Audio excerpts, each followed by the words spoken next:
बुद्ध और भिखारी। एक बार एक भिखारी अपने जीवन से परेशान हो चुका था क्योंकि उसे अपने जीवन को चलाने के लिए भीख मांगना पड़ता था। उसे हर एक चीज के लिए भीख मांगना पड़ता था। इसी बात को लेकर वह दुखी रहता और दिन भर यही सोचता कि उसकी जीवन में बदलाव कैसे आएगा। यह सोचकर वह निराश हो जाता।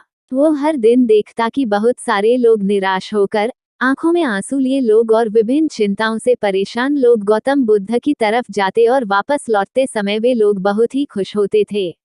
वह भिखारी यह नहीं समझ पा रहा था कि गौतम बुद्ध उनके साथ ऐसा क्या करते थे कि वे बेहद खुश हो जाते थे। वापस लौटते हुए लोगों के हाथों में ना तो ढेर सारे पैसे होते थे ना ही सोने चांदी, तो फिर ऐसा क्या होता था कि लोग बुद्ध के पास से लौटते वक्त इतना खुश होते थे।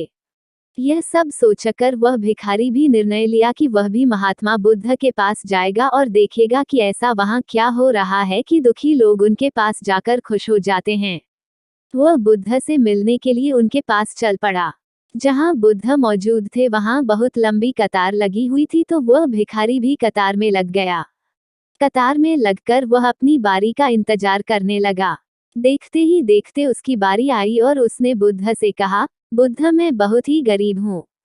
मेरे पास कुछ भी नहीं है।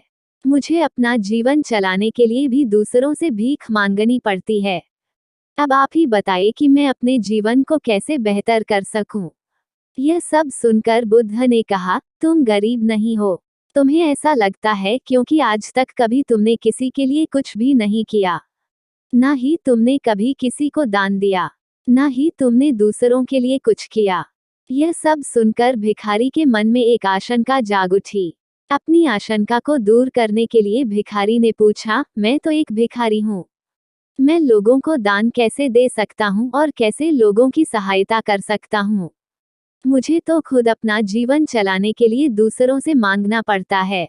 यह सब सुनने के बाद गौतम बुद्ध थोड़ी देर चुप रहे और फिर उसे बोले, तुम्हारे पास हाथ है जिससे तुम लोगों की सेवा में लगा सकते हो और दूसरों का भला कर सकते हो। इसके अलावा तुम्हारे पास मुंह है जिससे तुम लोगों से अच्छी अच्छी बातें कर सकते हो और दूसरों का हौसला बढ़ा सकते हो। यह सब करके भी तुम दूसरों की सहायता कर सकते हो। जरूरी नहीं कि दान सिर्फ पैसों से किया जाए। हम चाहे तो हम शिक्षा का भी दान कर सकते हैं, चाहे तो अन्न का भी दान कर सकते हैं। ऊपर वाले ने अगर किसी को पूर्णतः अच्छा शरीर दिया है तो वह गरीब नहीं है, वह बस दिमाग से गरीब है।